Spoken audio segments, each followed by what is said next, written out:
10 semanas juntos, 10 semanas para a glória de Deus.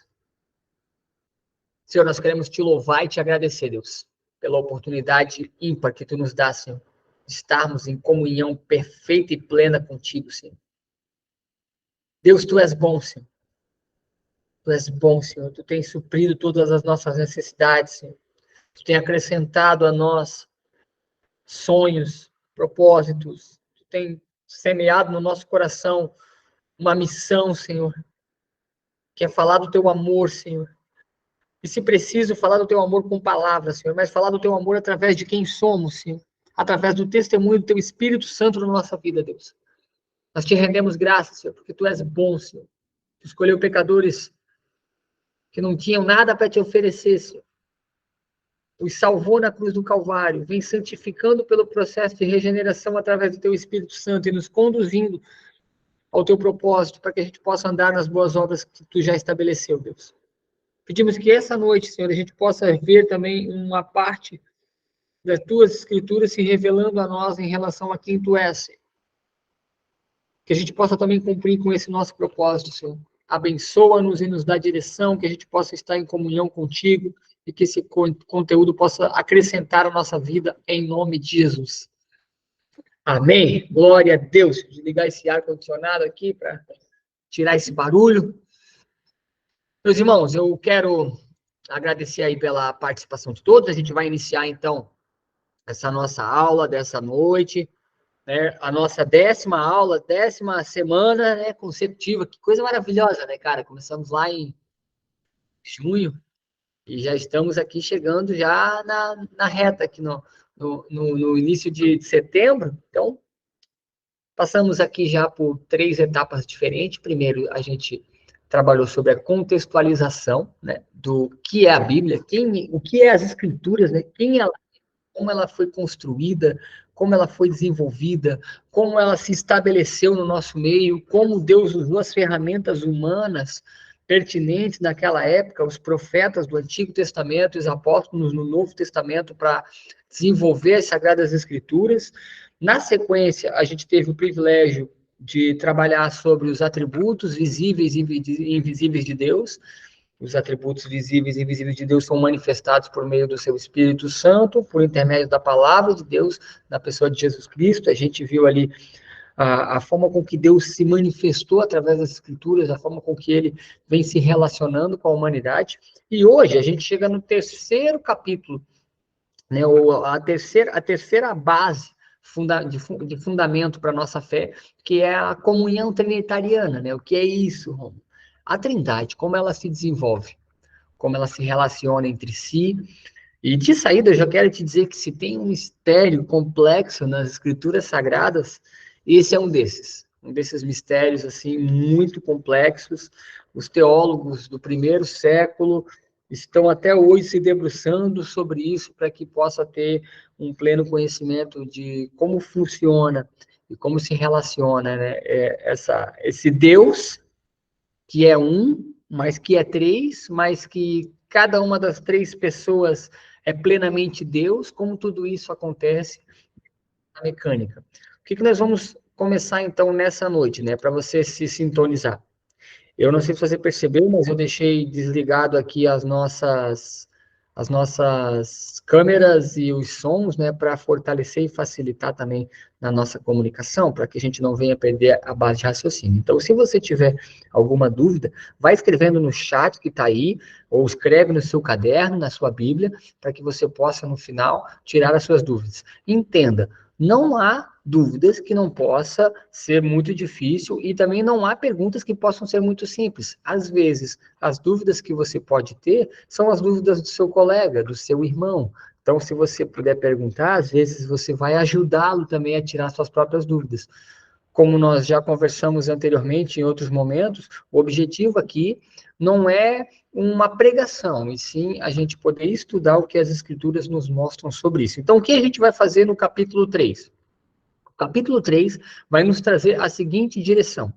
A gente vai fazer 7 aulas sobre esse capítulo 3, sobre o que é a Trindade. Então, a partir de hoje, nas próximas 6 semanas, cada segunda-feira a gente vai estar falando sobre um ponto que vai trazer e acrescentar conhecimento em relação a isso. Hoje, nessa nossa aula número 10, a gente vai falar sobre a revelação progressiva da Trindade no Antigo e no Novo Testamento. Como funciona isso? Será que o Espírito Santo existia só existe no Novo Testamento, quando Jesus diz que vai enviar o Consolador do céu? Será que ele não estava presente? E a pessoa de Cristo, o Verbo que se fez carne, será que ele não está presente na comunhão do Antigo Testamento? Vamos tentar entender o que a Bíblia nos afirma e nos aponta de maneira mais simplificada. É claro que se a gente fosse estudar todos os livros proféticos e ver a correlação da Trindade nas profecias que foram estabelecidas, nós ficaríamos muitas horas aqui se debruçando sobre as Escrituras. Então, a gente vai tentar trazer uma leitura mais simplificada para que possa também construir o nosso argumento em relação a isso. Semana que vem a gente vai falar esse Deus que é 3 pessoas, né? Esse Deus que se divide em 3 pessoas. Na outra aula, então, a gente vai falar sobre cada uma dessas 3 pessoas é plenamente Deus, há um só Deus. Depois nós vamos falar sobre erros doutrinários em relação à relação da Trindade, erros que surgiram ao longo dos séculos, arianismo e outros erros que aconteceram, as diferenças entre Pai, Filho e Espírito Santo, e finalizaremos daqui a 7 semanas sobre o relacionamento interpessoal das 3 pessoas da Trindade, né? Relacionamento divino, como eles se relacionam, correlacionam entre si. Complexo, né? Não é uma coisa tão simples, né? É um tema bem complexo. E eu quero estimular você a estar junto com a gente dentro dessa perspectiva. Para iniciar essa nossa aula número 10, então, o que a gente vai falar essa noite? Revelação parcial no Antigo Testamento. A gente vai tentar entender como funciona essa correlação. E a gente vai falar também depois uma relação mais completa da Trindade no Novo Testamento.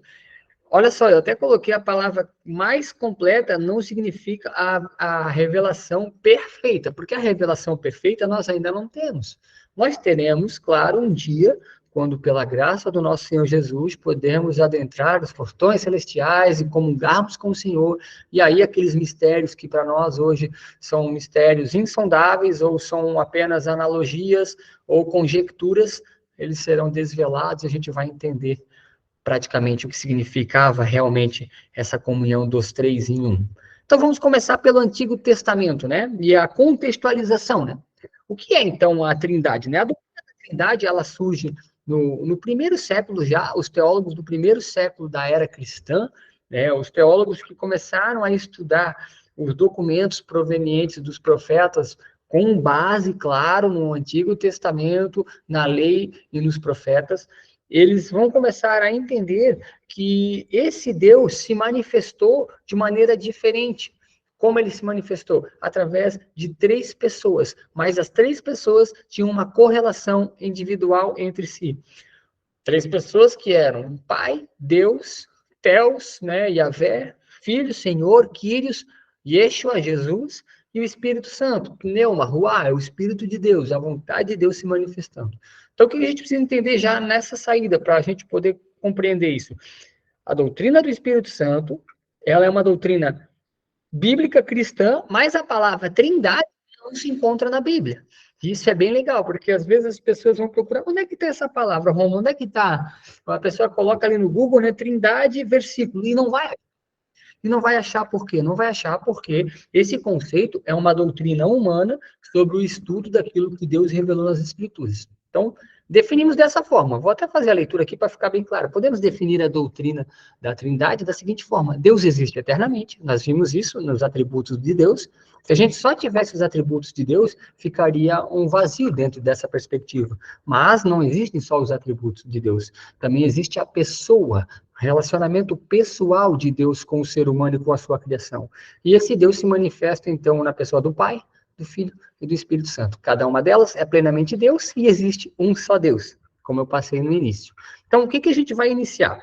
Com a perspectiva do Antigo Testamento. Revelação parcial da Trindade, né? A palavra Trindade, como já falei, ela não está na Bíblia, embora a ideia de Trindade, ela fique claro na correlação que os profetas vão narrar, principalmente Moisés, na genealogia da criação de Deus. Então, a gente vai iniciar esse nosso primeiro momento já observando a pessoa de Deus conversando entre si com as demais pessoas. Vamos tentar entender isso de maneira clara. O que a gente precisa entender que já de saída para esse Antigo Testamento? A revelação é sempre parcial. Por quê?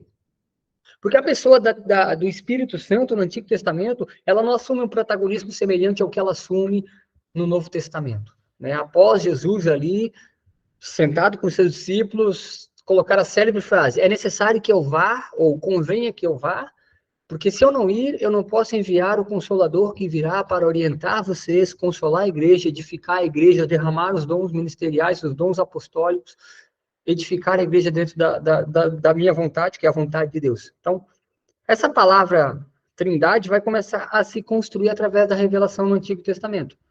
Para conhecimento de causa também, a palavra trindade significa três em unidade. Triunidade. Três em unidade. Apesar de não termos, então, esse ensino no Antigo Testamento, nós encontramos algumas passagens. Vamos observar, então, as primeiras passagens para ficar um pouco claro. Na criação, a gente já vai perceber a grande e perfeita ação da comunhão de Deus com as demais pessoas. Vamos olhar para esse primeiro versículo, né? Gênesis capítulo 1, versículo 26. Esse versículo que foi muito debatido e estudado já dentro das perspectivas da perspectiva de entender como funciona essa manifestação da vontade de Deus na construção da humanidade. Olha o que Deus disse no versículo 26. Façamos o homem à nossa imagem, conforme a nossa semelhança. Se você fez aulas de português no ensino fundamental e até no ensino médio, a gente vai perceber ali que a gente tem verbos, pronomes, sujeito e predicado na frase. É uma aulinha de português bem simples, né? Quem é o sujeito aqui? O sujeito é Deus. Deus está empírico? Tá, ele está empírico, mas ele se revela de que forma? Através do verbo façamos, o verbo fazer. Esse verbo fazer é um verbo regular temporal. Por quê? Ele leva você a ter uma ação. Fazer te conduz a uma ação. Se Deus dissesse, farei o homem à minha imagem e semelhança, nós podíamos ter uma noção de que só Deus está agindo na criação, mas ele não trabalha dessa forma. O que ele usa? Qual verbo? A conjugação. Ele usa a primeira pessoa do plural. Nós faremos o homem à nossa imagem e semelhança. No grego, dentro daquela perspectiva, e no hebraico, surgiu com a seguinte tradução: façamos o homem nossa imagem, conforme a nossa semelhança. Façamos dá uma indicação de pluralidade. Nós não conseguimos entender aqui com quem que ele está conversando. É claro que o apóstolo João vai nos dizer em primeira, no Evangelho de João, né? No princípio ele era o verbo estava com Deus, o verbo era Deus, e tudo que veio a existir por intermédio dele. Quando a gente entende que Deus está falando façamos, nós podemos entender que há uma comunicação do Pai com o Filho por intermédio do Espírito Santo. Para quê? Para que esse homem agora feito possa revelar, então, a imagem de quem? Nossa quem? Deus e toda a sua comunhão trinitariana, conforme também a semelhança de quem? Deles, de Deus. Que Deus? Deus Pai, Filho e Espírito Santo. Fica aqui subjetivo, não fica claro que ele está falando, façamos verbo encarnado à vontade de Deus, façamos Espírito Santo, o homem conforme a nossa imagem e semelhança. Não, isso não fica claro, mas o que fica claro para a gente é, Deus está falando numa conjugação verbal no plural. Então, ele não está sozinho. Algumas linhas de raciocínio afirmam que quando Deus estava falando, ele não estava falando com a Trindade, ele estava falando com os anjos. Mas a gente não vai encontrar nenhum amparo bíblico que possa dar argumentação para esse tipo de teoria. Quando a gente entende ali que Deus está falando façamos, né, no plural, ele está falando nessa perspectiva de conjunção, de mais pessoas trabalhando nessa obra. Onde a gente vai achar também essa referência? 2 capítulos adiante. Não sei se você já leu o Gênesis, possivelmente você já leu e mais de uma vez. Na sequência, a gente vai ver todo um relato da queda. Quando vai acontecer esse relato trágico da queda, Deus vai falar a seguinte frase, Gênesis capítulo 3, versículo 22. Agora o homem se tornou como um de nós. Um nós, então, esse pronome, né, oblíquo, né, eu, tu, ele, nós, vós, eles. Primeira pessoa no plural. Ele não está sozinho na ação. Quando ele coloca esse nós, ele também traz uma indicação de pluralidade. Nós, Deus, dentro da sua conjunção trinitariana, entendendo que o homem, o sujeito, agora que pecou, comeu do fruto do conhecimento, né, da árvore do conhecimento do bem e do mal. Então, agora Deus vai romper com o relacionamento do homem com Deus, né? Você leu a narrativa ali, para que se evite também que o homem coma da árvore da vida, né? Então, vai acontecer esse processo ali. Então, Deus, ele coloca dentro dessa frase, novamente, a sua conjunção ali de pessoas trabalhando na mesma ação, na mesma conjuntura. Deus, Pai, Filho e Espírito Santo. É claro que você pode argumentar e dizer, Rômulo, mas esse nós aí não fica claro que é Deus Pai, Filho e Espírito Santo. Não, não fica claro. Por isso que eu falei aqui no começo, a revelação no Antigo Testamento é parcial, porque ela não dá uma direção correta. Os judeus, eles não criam basicamente nessa doutrina da Trindade. Eles não tinham esse discernimento, né? Mas eles viriam a ter um reconhecimento posterior através das doutrinas da cristandade. Mesmo não reconhecendo como doutrinas, eles conseguem entender que o cristianismo apresenta de maneira clara, por intermédio do Novo Testamento, a revelação perfeita do Pai, do Filho e do Espírito Santo. Mas também encontramos uma outra parte, também na genealogia da criação do povo com Deus. Se você lembra da infelicidade que aconteceu ali quando os homens, depois do dilúvio, se multiplicaram e novamente começou toda uma situação de iniquidade, e os homens então decidiram, motivados por N situações, construir uma torre e edificar até o céu. Então, o que Deus faz ali? Deus novamente vai usar palavras no plural. Novamente, ele vai usar verbos no plural, na primeira pessoa do plural, no tempo presente. Ele vai usar o seguinte verbo: desçamos e confundamos a língua que falam. Deus vai, então, usar novamente esse verbo num tempo plural para mostrar uma ação de que ele vai fazer. Então, quem vai descer? Nós desçamos. Nós desceremos. Nós confundiremos. Nós iremos construir essa ação no meio dos homens. E, mais uma vez, a gente vai perceber a questão da pluralidade nas Escrituras no Antigo Testamento. Nós vamos encontrar mais algumas inúmeras ações. Poderia até aqui repartir uma com vocês, que é bem interessante. O salmista, né? O Salmo de Davi, Salmo 110, versículo 1 diz: o Senhor disse ao meu Senhor, senta-te à minha direita até que eu faça os teus inimigos de estrado de teus pés. Olha que interessante, né? Davi, ele está falando aqui que o Senhor dele, o Senhor Deus, disse ao seu Senhor, que era Jesus, desce, senta à minha direita, até que eu farei dos inimigos o estrado de teus pés. É interessantíssima, né?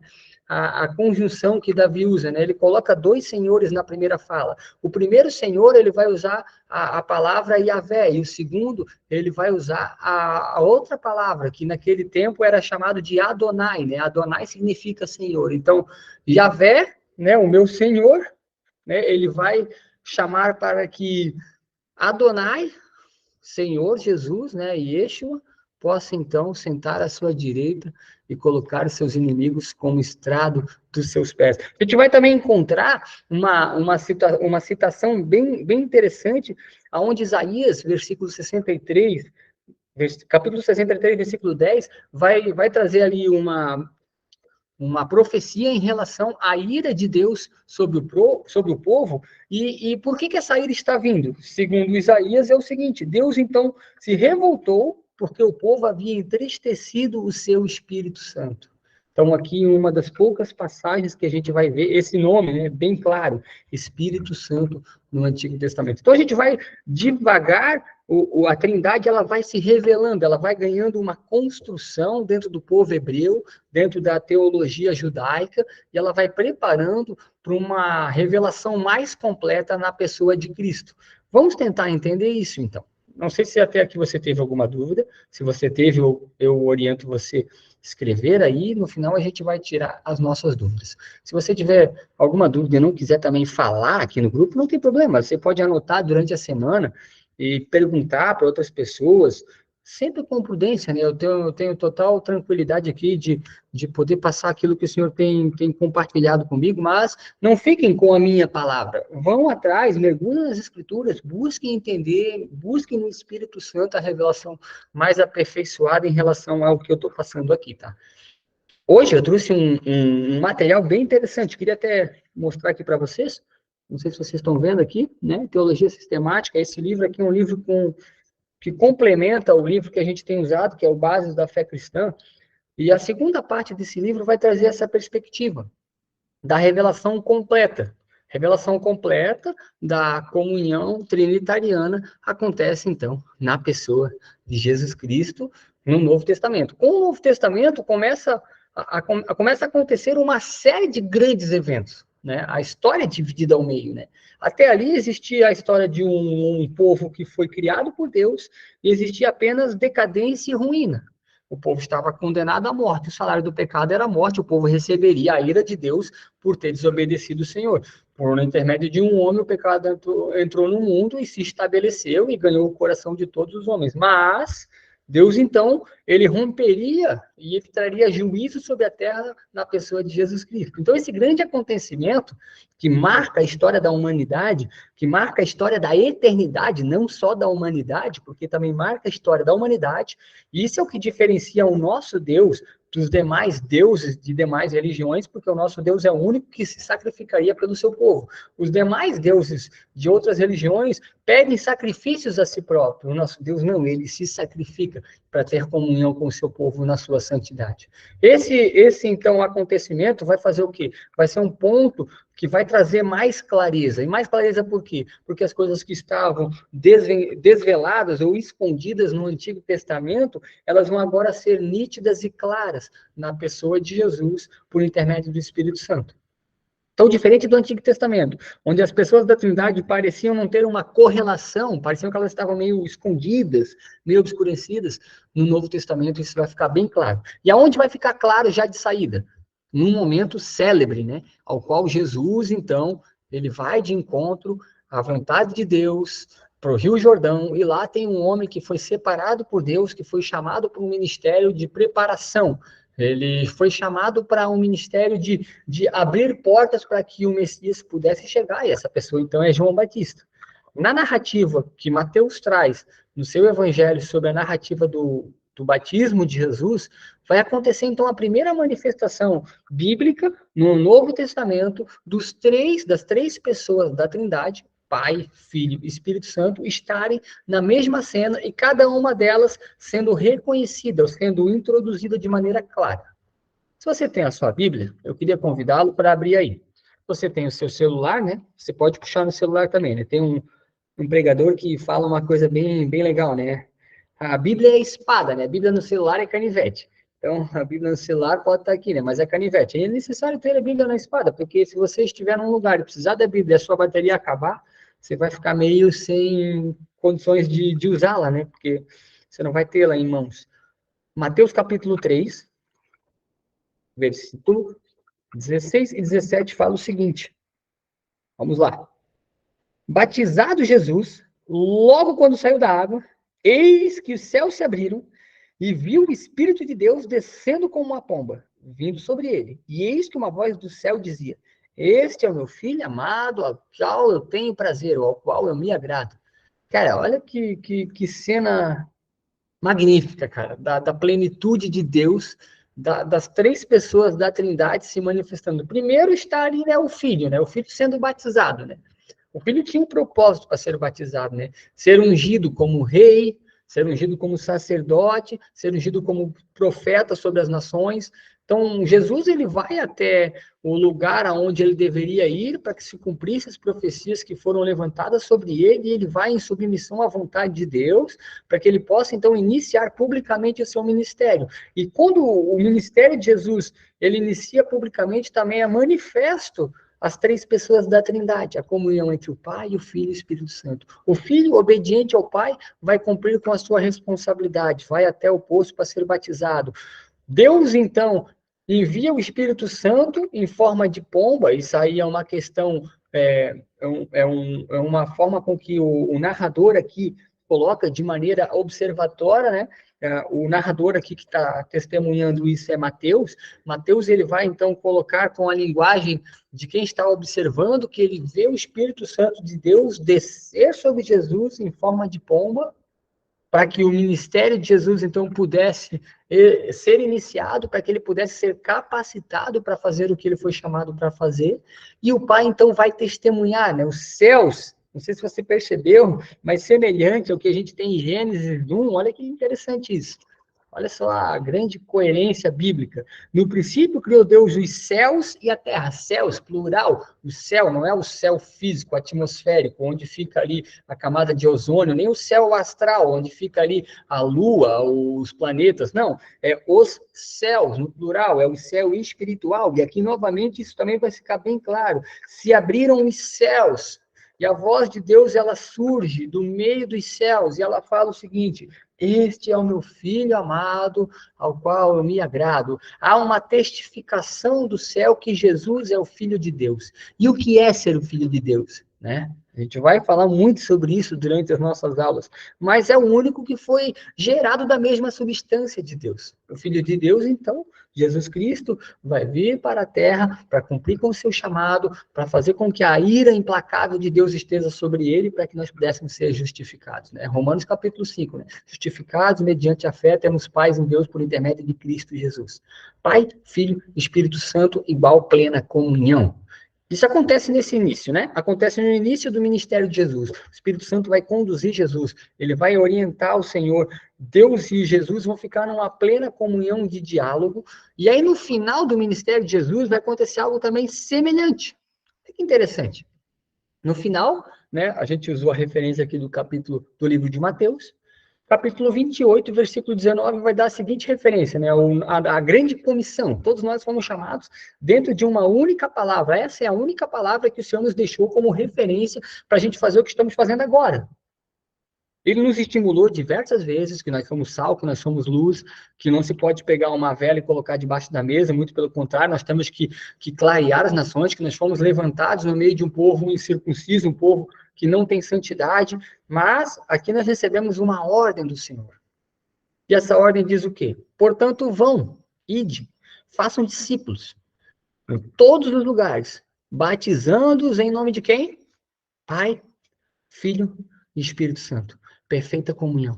Pai, Filho e Espírito Santo. As três pessoas da Trindade tendo um relacionamento bem íntimo, bem próximo, bem amarrado, aquele relacionamento profundo. Nós não temos uma compreensão de como esse relacionamento realmente acontece, porque somos bem limitados teologicamente, racionalmente, mas o que a gente entende, olhando para as Escrituras, que há uma perfeita comunhão, que há uma plena comunhão, que há uma perfeição. Para finalizar essa nossa aula de hoje, porque a gente já está chegando no momento de... Não, ainda temos alguns minutos. A gente vai entender, então, como é que funciona isso na perspectiva das cartas paulinas, né? Como Paulo, como Pedro, como o apóstolo João vai narrar essa situação, como os três vão trabalhar de maneira em perfeita comunhão, mas antes eu queria que a gente prestasse atenção nesse ponto aqui desse slide número 9. O Novo Testamento foi escrito em grego, então as palavras que a gente vai encontrar aqui, basicamente, hoje no português, né, foram traduzidos, né, João Ferreira de Almeida traduziu do latim para o grego, essa Bíblia aqui, né, a Almeida corrigida e revisada, mas, inicialmente, o Novo Testamento foi escrito em grego, e os gregos, eles tinham palavras específicas para apontar para cada tipo de pessoa da Trindade que eles estavam falando. Eu coloquei aqui embaixo, não sei se você percebeu, né, em vermelho está aqui Deus Pai, Deus Pai para os gregos, quando eles iam se referir a Deus Pai, eles usavam a palavra Theos, Deus, né? Que é do hebraico Yahvé. Theos, então, era chamado Deus. Quando eles vão trazer a palavra filho, eles usavam qual tipo de pseudônimo? Eles usavam Kyrios. Kyrios, então, significa Senhor em grego e significa, então, no hebraico, Adonai. E Espírito Santo? Espírito Santo não é Deus nem Pai, nem Deus Filho. Ele é Deus Espírito, é Deus em Espírito. Então, qual que era a palavra que era usada no grego? Pneuma, né? Pneuma, não sei se você já teve algum problema de respiração, Mas aí você vai num lugar chamado pneumatologista, né? E isso, pneuma significa isso, vento significa respiração, significa ar. E essa palavra ruar, não sei se você consegue soletrar aí, soletra aí comigo. Ruar. Quando você fala ruar, você está jogando ar para fora. Isso é uma manifestação de vento. E o Espírito Santo, ele é contado como o vento impetuoso da parte de Deus. Então, esse pneuma do grego, esse ruar do hebraico, é o Espírito Santo. Então, na frase acima, como falaríamos? Portanto, ide fazer discípulos, batizando em nome de Yahvé, do seu filho Adonai e do seu Ruá. Estou falando em hebraico aqui, é claro, vamos falar em grego então, né? Portanto, ide fazer discípulo em todas as nações, batizando em nome de Teos, em nome de Quírios, em nome de Pneuma. E no nosso português, ide em todas as nações, fazer discípulos, batizando em nome de Pai, Filho e Espírito Santo. Essa é a completude quando você vai estudar dentro do original e fica mais fácil de entender quando se refere, então, a Pai, Theos, Kyrios, Senhor, e Pneuma, Espírito Santo. Fica mais claro de a gente compreender essa nomenclatura. Mas o que eu queria trazer para a gente refletir agora? Olhar para as cartas de Paulo, porque Paulo é um estudioso em relação ao ministério de Cristo e ao ministério do Espírito Santo. E ele vai trazer algumas referências que, para nós, fazem uma grande diferença em relação a essa realidade impactada em nós hoje, como família de Deus, como filhos por adoção na pessoa de Cristo, como isso pode se correlacionar conosco. A primeira referência, se você tiver a sua Bíblia aí, quiser abrir, ela vai se encontrar de uma maneira bem clara, vou até fechar o slide aqui para a gente poder estar mais próximo, ela vai se encontrar na carta de Paulo aos Coríntios. Se você puder abrir a carta de Paulo aos Coríntios, capítulo 12, eu vou abrir aqui junto com você, para a gente poder fazer essa leitura. Uma coisa interessante também para você aprender, que é bem legal, as cartas, elas foram organizadas, pautadas no seu tamanho. Então, as cartas sempre vai, após Atos dos Apóstolos, da maior para menor. Então, primeira carta a Romanos, né, 16 capítulos, e aí vai diminuindo, né, aí vai para 1 Coríntios, 15, e aí vai diminuindo. Então, 2 Coríntios, a gente vai achar já 13, então cada carta vai diminuindo, e é por isso que elas foram organizadas dessa forma. Vamos lá. 1 Coríntios, capítulo 12, versículo 4 a 6. Olha só que interessante. Ora, os dons são diversos, mas o Espírito é o mesmo. E também há diversidade nos serviços, mas o Senhor é o mesmo. E há diversidade nas realizações, mas o mesmo Deus é quem opera em tudo e em todos. Olha que interessante. Em 3 versículos, há as 3 pessoas da Trindade explicando claramente. Paulo ele tem um cuidado para explicar claramente o que cada uma das pessoas está realizando. Então, vamos entender. Os dons diversos são muitos, mas é o mesmo Espírito que discerne e que semeia eles no coração do ser humano. Há também uma diversidade de serviços. Quais são esses serviços? Vários. Vários. No caso aqui, nós estamos fazendo estudando a palavra de Deus. E quem faz essa mediação dos serviços é o servo sofredor, o nosso Senhor Jesus Cristo. Ele mediou isso, o Quírios. E há também uma diversidade de obras, de realizações, mas é o mesmo Deus que opera todas essas obras em tudo e em todos. Então há uma correlação clara na teologia paulina em relação à pessoa da Trindade, fica bem fácil de a gente observar. Vamos olhar, então, em mais uma referência que Paulo vai nos trazer. Paulo vai nos trazer agora em 2 Coríntios, capítulo 13, versículo 13. Todo mundo conhece, porque é chamado de bênção apostólica. Interessante, né? Foi Paulo que deu, né? Não foi todos os apóstolos, mas a gente chama de bênção apostólica, porque também entendemos que Paulo foi um apóstolo chamado por Deus, diferente dos outros 11 apóstolos que estavam ali na Judéia. Vamos lá. Versículo 13, capítulo 13... 13 é ruim, né? Não é tão legal, mas esse aqui é um 13 bom. Fala o seguinte: a graça do Senhor Jesus Cristo e o amor de Deus e a comunhão do Espírito Santo esteja com todos vocês. Paulo, quando vai se despedir dos irmãos do Coríntios, deixa claro as 3 pessoas íntimas da Trindade se correlacionando dentro da existência da fé no Senhor Jesus. Então, Deus, né, o amor de Deus, ele precisa Ele precisa estar claro, a graça do nosso Senhor Jesus Cristo, que é a graça do nosso Senhor Jesus Cristo. Né? Um justo morreu por um pobre pecador. Deus não nos deu o que ele deveria nos dar. Ele deveria nos dar a sua ira, a condenação pelos nossos pecados. Ele não nos dá isso. Ele nos dá o seu amor por intermédio do sacrifício de Cristo. Isso é a graça. Que a graça de Jesus, que a gente possa ter lembrança que Jesus morreu no nosso lugar diariamente, que era para nós estarmos lá. Isso é a graça de Deus manifesta em nós.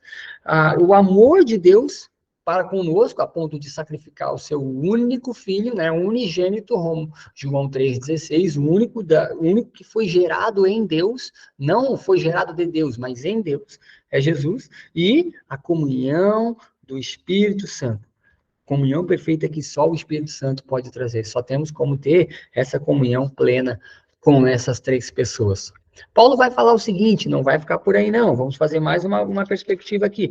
Vamos ir para Efésios, uma carta posterior a Gálatas. Então, depois de 1 Coríntios, 2 Coríntios vem Gálatas, depois de Gálatas vem Efésios. No capítulo 4, ele vai falar também algo que é na mesma linha de raciocínio. Efésios capítulo 4, versículo 4 a 6. Fala o seguinte: há somente um corpo e um espírito, como também foste chamados em uma só esperança da vossa vocação. Há um só Senhor, uma só fé, um só batismo. Há um só Deus e Pai de todos, o qual é sobre todos, age por meio de todos e está em todos. As três pessoas da Trindade novamente reunidas e tendo uma perfeita comunhão dentro do propósito que aqui era explicado pelo apóstolo Paulo, que é chegar à unidade de fé. Nós temos uma comunhão plena uns com os outros dentro do propósito de Deus, que é a sua igreja. A gente precisa caminhar dentro dessa perspectiva, entender que nós somos parte desse corpo, e é o Espírito Santo que nos media, que faz com que a gente construa esse relacionamento interdenominacional, né? Você pode proferir uma fé um pouco, uma orientação teológica um pouco diferente da minha, que é reformada, você pode ser, quem sabe, pentecostal, você pode ser, quem sabe, neopentecostal, ou você pode ser anglicano, ou católico, apostólico, romano. Isso não vai fazer com que a gente seja diferente. Não, nós somos parte do mesmo corpo. Nós proferimos a mesma fé no Senhor Jesus Cristo. Nós temos as mesmas imperfeições. Nós temos também erros doutrinários em todas as nossas vertentes teológicas, mas é o Espírito Santo de Deus que faz com que a gente seja vivo na vocação a qual fomos chamados para exercer. Cada um de nós tem um chamado. E se você não está cumprindo com o seu chamado, você está desalojado ou desalocado. E o Espírito Santo, ele tem esse poder para te colocar. Mas também não é só estar em comunhão com a igreja. Nós temos que também entender que existe só uma fé, e essa fé é dom gratuito de Deus. É o que Efésios 2 vai dizer, né? Vocês receberam de Deus a graça e riqueza na pessoa de Jesus Cristo, que é a comunhão com Deus por intermédio da fé, e aí aqui ele vai usar a palavra batismo, que é novo nascimento. E o Deus de Pai, Deus Pai de vocês, o qual é sobre todos, age por meio de todos. A gente viu aqui umas referências paulinas, mas vamos também olhar outra referência, que é bem interessante. O apóstolo Pedro vai também trazer uma referência para a gente bem importante. Isso está na carta de 1 Pedro, capítulo 1, versículo 2. Fala o seguinte. Vou ler o primeiro para não ficar vazio. Pedro, apóstolo de Jesus Cristo, aos eleitos, que são forasteiros da dispersação no ponto Galácia, Capadócia, Ásia e Bitínia, eleitos segundo a presciência de Deus Pai, em santificação do Espírito, para obediência e aspersão no sangue de Jesus Cristo. Olha só a profundidade das palavras que o apóstolo Pedro vai trazer para a gente. Vocês foram chamados por Deus, eleitos por Deus, foi Deus que amou vocês, foi Deus que na sua presciência, no seu pré-conhecimento, na sua capacidade de discernir, que está acima da nossa compreensão, isso é presciência, é a capacidade que só Deus tem de compreender todas as coisas, não só entender, mas compreender o porquê de cada uma delas. Esse Deus de vocês que é presciente, ele é Pai de vocês, mas vocês também foram chamados para santificação no Espírito, porque sem santidade não tem como nós vivermos a Deus, e também viver em obediência à palavra de Deus mediante o sangue de Cristo. Não o sangue de bodes ou de animais, e sim o sangue da nova e perfeita aliança, que não é sangue de animais, é o sangue do Cordeiro de Deus, Jesus Cristo. Para finalizar, então, o nosso momento de reflexão, Judas. Esse aqui não é o Judas Iscariotes, tá, meus irmãos? Não fiquem com medo de ler o livro de Judas. Ah, eu não vou ler o livro de Judas, por quê? Ele traiu Jesus. Não, não é esse Judas aqui, tá? Esse aqui é Judas, um discípulo do Senhor. Fala o seguinte, Judas, capítulo 1, só tem um, né? Versículo 20 e 21. Olha que fala, que profundidade também. Vós, porém, amados, edificando-vos na vossa fé santíssima, orando no Espírito Santo, guardai-vos no amor de Deus, esperando a misericórdia do nosso Senhor Jesus Cristo para a vida eterna. Cara, isso aqui também é algo muito claro para nós, né? Nós fomos edificados na fé no nosso Senhor por intermédio do Espírito Santo de Deus que nos convenceu do pecado, da justiça e do juízo.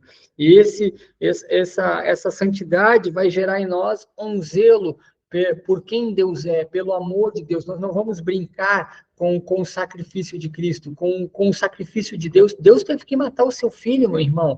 O que para nós é de graça, para Deus custou caríssimo. Para Jesus também custou a sua soberania no céu. Naquele momento ele precisou se esvaziar de toda a glória para morrer como um homem, no nosso lugar. Então Cristo, o nosso Senhor Jesus, terá misericórdia para conosco e vida eterna. É isso que Deus tem preparado para nós.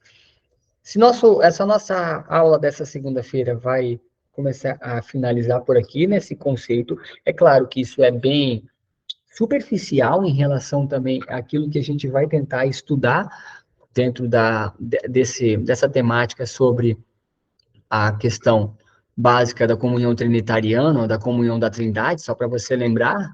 Então, hoje, a gente começou a falar sobre esse slide aqui, revelação progressiva.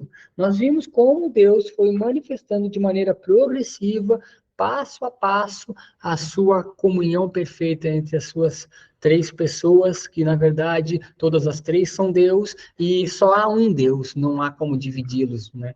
Então, isso vai ficar um pouco mais claro a partir de semana que vem. Na aula que vem, a gente vai falar sobre esse próximo ponto, que é Deus é três pessoas. Como pode isso? Isso não é racional para nós. Isso é irracional na nossa perspectiva humana, né? Como alguém pode ser três se nós somos um? Não tem como nós dividirmos a matéria. Vamos entender isso. Vamos entender como o Espírito se correlaciona dentro das três pessoas. É isso, querido. Se tiver alguma dúvida, opa, peguei algumas dúvidas aqui, vamos lá, vou abrir aqui as câmeras.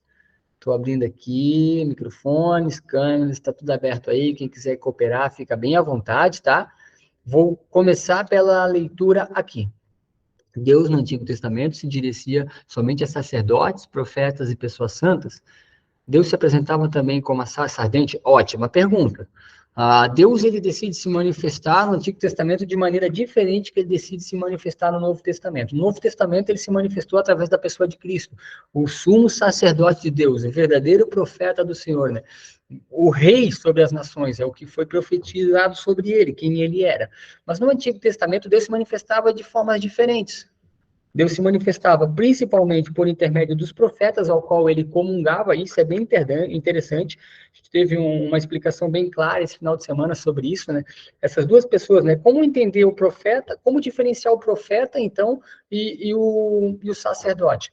O profeta era uma pessoa que ouvia de Deus, compartilhava o que ouvia de Deus com o povo. O sacerdote fazia o caminho contrário, o sacerdote ouvia o povo, pegava as demandas do povo e levava até Deus. Então, Deus falava com o profeta para que o profeta pudesse repassar e ensinar o seu povo. E o povo, então, falava com o sacerdote para que o sacerdote pudesse levar as demandas do povo a Deus. Mas, claro, Deus se manifestava de seguintes formas, de diferentes formas. Deus se manifestava através da sarça ardente, Deus se manifestava através da vontade dele, Deus se manifestou através de um jumento para falar com Balaão, não sei se vocês recordam essa manifestação, né? Algo impróprio, né, para Deus se manifestar num animal que era impuro para o povo hebreu daquele momento. Deus se manifestou naquele animal para que pudesse, então, se comunicar com o seu povo. Vamos para a segunda colocação aqui. Depois do Novo Testamento, Deus nos trouxe o seu Filho Jesus Cristo.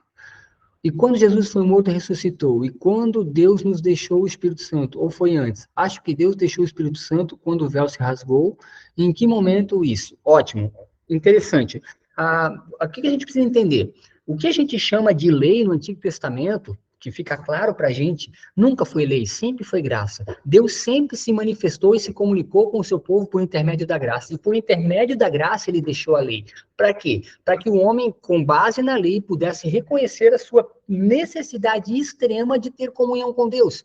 Se não tivesse a lei, e a gente vai ver isso claramente na carta que Paulo faz aos Romanos, no capítulo 7, quando eu andava sem lei, eu não sabia o que estava fazendo e não tinha conhecimento. A partir do momento que a lei me mostrou quem eu era, eu entendi que havia uma necessidade de eu me corrigir com Deus. Então, quem vai confirmar e quem vai trazer com que a gente possa confirmar essa lei no nosso coração? O Espírito Santo.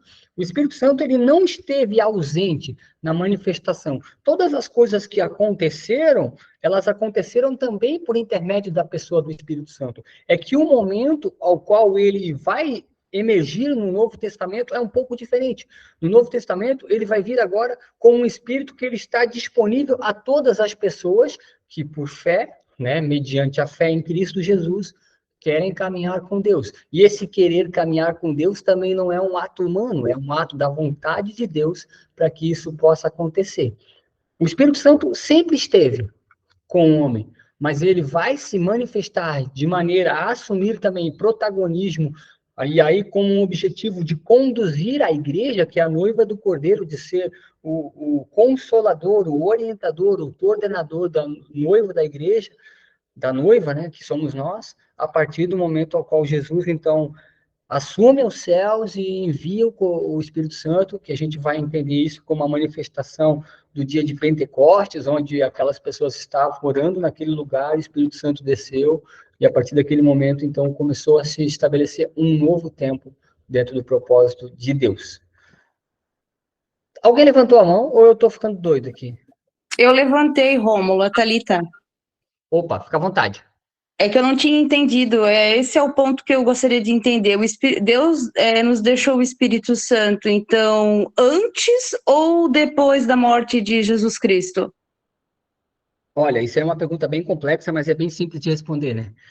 O Espírito Santo sempre esteve disponível aos homens que foram levantados por Deus, porque sempre que Deus falou com alguém ou que elegeu alguém, não foi por méritos dessa pessoa, sempre foi por méritos de Cristo. Isso se chama graça. Deus levantou algumas pessoas para serem os seus mediadores em relação à sua profecia, à sua palavra, e isso foi por intermédio da graça. E quem confirmava essa palavra no coração desses homens chamados profetas era o Espírito Santo, o meio condutor da manifestação da vontade de Deus.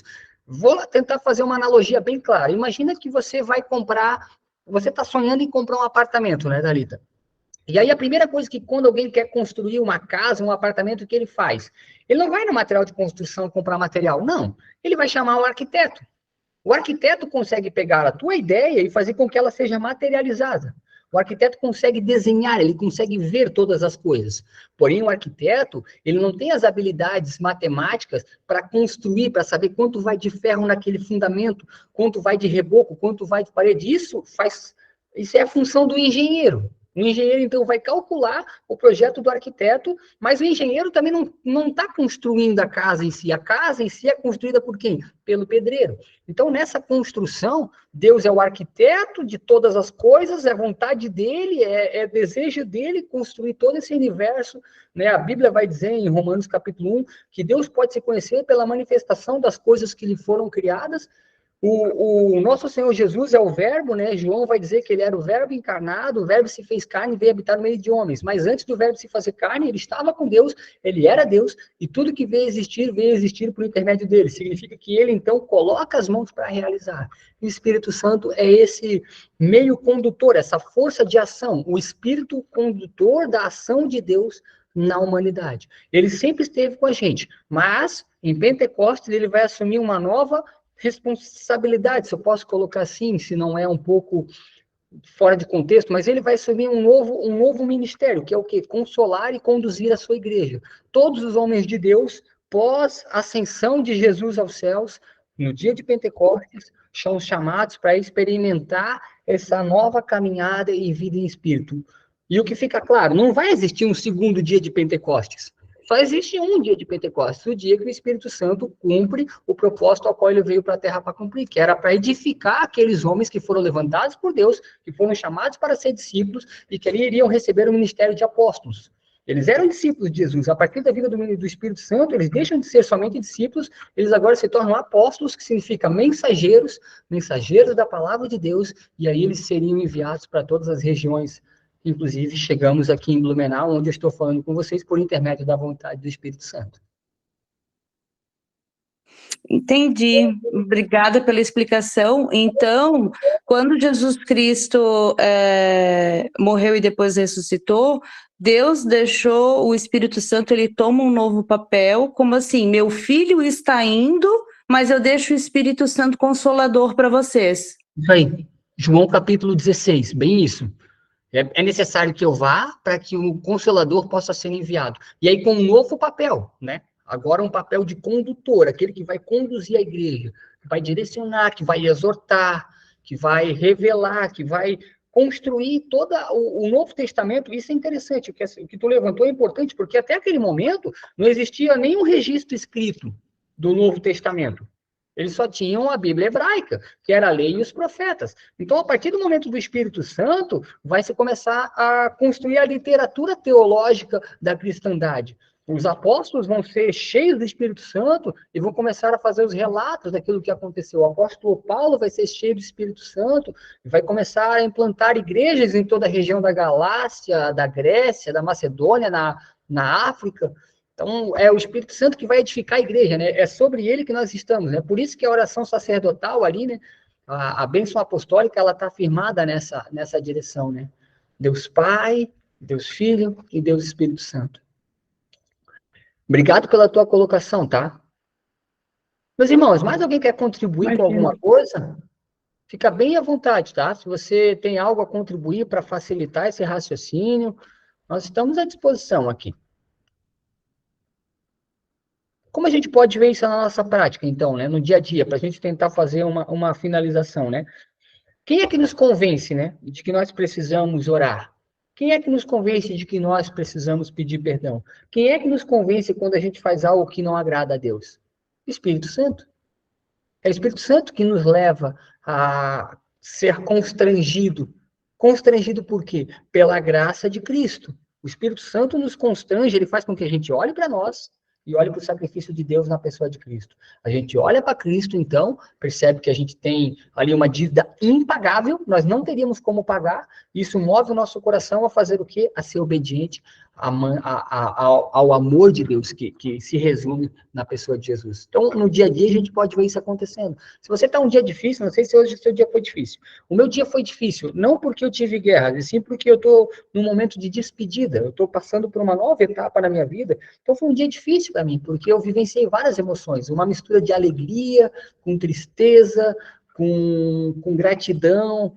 Cara, vários momentos eu chorei hoje, e o Espírito Santo, vários momentos me pegou e falou, cara, ânimo, não é para ficar reprimido, esse momento, essa transformação é para alegrar o teu coração, vai e agradece as pessoas, é o Espírito Santo que coloca generosidade no nosso coração, porque nós não temos generosidade por vontade própria, não sei como é que vocês são aí, mas eu não tenho nenhuma. Eu sou extremamente egoísta. Se a graça de Deus se afastar de mim, cara, eu só vou comer pizza, ficar vendo jogo e não quero fazer mais nada da vontade de Deus. E o Espírito Santo me convence de que as coisas dele são melhores, que a vontade dele é melhor, que o reino dele é melhor, que obedecer é melhor do que sacrificar. E aí eu, então, faço isso acontecer. Que o Espírito Santo possa nos conduzir, né? Nessa semana. Não sei se você tem um relacionamento íntimo com o Espírito Santo, mas ele quer ter um relacionamento íntimo com você, porque não tem como você se relacionar com Deus se não for por intermédio dele. Foi ele que Jesus deixou como mediador, para que a gente possa, então, ser constrangido, convencido, orientado, corrigido, amado, se sentir importante, se sentir pertencido. Ele nos convence de que nós somos filhos de Deus, que nós temos uma morada celestial, que nós temos um galardão esperando, que nós temos as benesses do reino, que há uma mesa preparada. Jesus nos disse que estava indo preparar uma casa. É o Espírito Santo que coloca ansiedade para que esse dia chegue. É o Espírito Santo que coloca paz para que o dia da tribulação não nos derrube. É o Espírito Santo que nos conforta no dia do arrebatamento da nossa alma, que vai ser um dia maravilhoso. Esperamos que seja logo, ou não, segundo a vontade de Deus, que seja feita a vontade dele. Mas é o Espírito Santo que nos conduz para essa direção. Pessoal, a gente vai finalizar por aqui, então. Semana que vem, vamos começar isso, né? Vamos começar, de fato, a entender. E eu acho que é bem complexo, né? Eu peço que você ore também, busque no Senhor. E quero aqui, novamente, deixar aqui o meu contato. Vocês têm o meu contato aí na lista. Se vocês precisarem conversar. Pô, cara, não entendi essa parada aí. Ou tem uma visão um pouco diferente da tua. Cara, deixar claro novamente. Eu não sou o detentor da verdade. As Escrituras são. As Escrituras, elas têm a verdade. Eu sou apenas alguém que recebeu algo de Deus e quer compartilhar com os meus irmãos. E eu fico feliz pela grande oportunidade que ele me deu. Porque hoje é o tempo oportuno. Se hoje ouvires a voz e abrires o vosso coração, entrarei e cearei com ele e ele comigo. O Senhor entrou hoje na nossa casa e no nosso coração para fazer morada. Vamos orar, meus irmãos? E aí vamos finalizar essa noite? Papai, nós te louvamos e te agradecemos, Senhor, pela boa porção que tu nos deu, Senhor, da tua palavra, Senhor.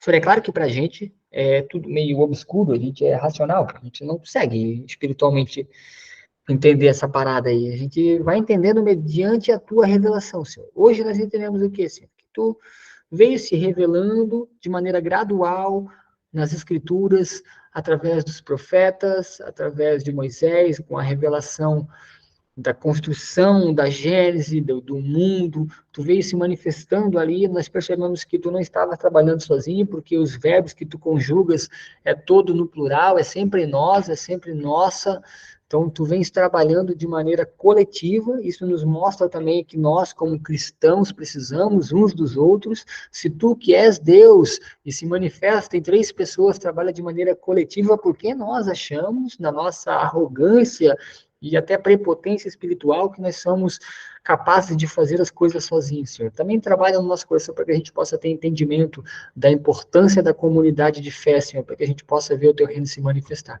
Obrigado, Senhor. Obrigado por nos dar essa oportunidade, obrigado por nos trazer novamente para a tua palavra, obrigado por fazer com que a gente possa tirar esse tempo para crescimento em ti, Deus. Pai, em nome de Jesus, eu abençoo os meus irmãos que estão aqui junto comigo, Pai, que eles possam ter uma semana rica, uma semana cheia de graça, uma semana que eles possam experimentar a tua boa porção e que tu, Senhor, possa se revelar a ele por intermédio dessas escrituras, Senhor. Que tu possa estar com eles, Deus.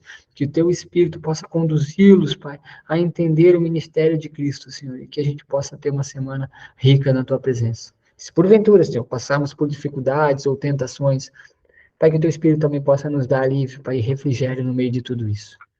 É em nome de Jesus que te agradecemos. Amém.